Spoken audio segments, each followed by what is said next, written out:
Love by Samuel Taylor Coleridge. Sang for LibriVox.org by JCG. Montreal, February 2008. All thoughts, all passions, all delights, whatever stirs this mortal frame, all are but ministers of love, and feed his sacred flame. Oft in my waking dreams do I live o'er again that happy hour, when midway on the mount I lay, beside the ruined tower. The moonshine stealing over the scene has blended with the lights of eve, and she was there, my hope, my joy, my own dear Genevieve. She leaned against the armed man, the statue of the armed knight. She stood and listened to my lay, amid the lingering light. Few sorrows had she of her own, my hope, my joy, my Genevieve. She loves me best whenever I sing the songs that make her grieve.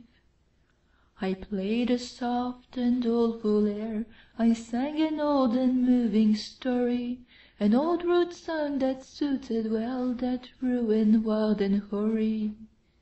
She listened with a fleeting blush, with downcast eyes and modest grace, for well she knew I could not choose but gaze upon her face. I told her of the knight that wore upon his shield a burning brand, and that for 10 long years he wooed the lady of the land. I told her how he pined, and oh, the deep, the low, the pleading tone with which I sang another's love, interpreted my own. She listened with a fleeting blush, with downcast eyes and modest grace, and she forgave me that I gazed too fondly on her face.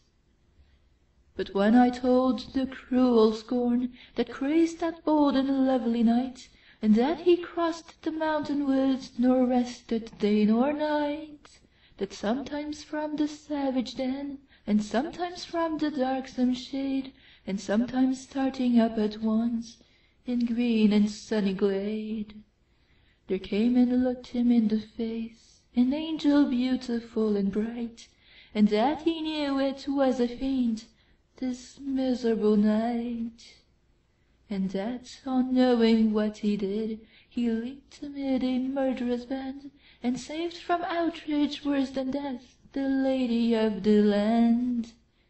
And how she wept and clasped his knees, and how she tended him in vain, and ever strove to expiate the scorn that crazed his brain. And that she nursed him in a cave, and how his madness went away, when on the yellow forest leaves a dying man he lay.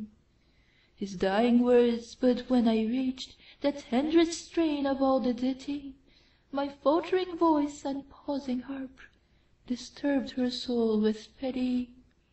All impulses of soul and sense had thrilled my guileless Genevieve, the music and the doleful tale, the rich and balmy eve.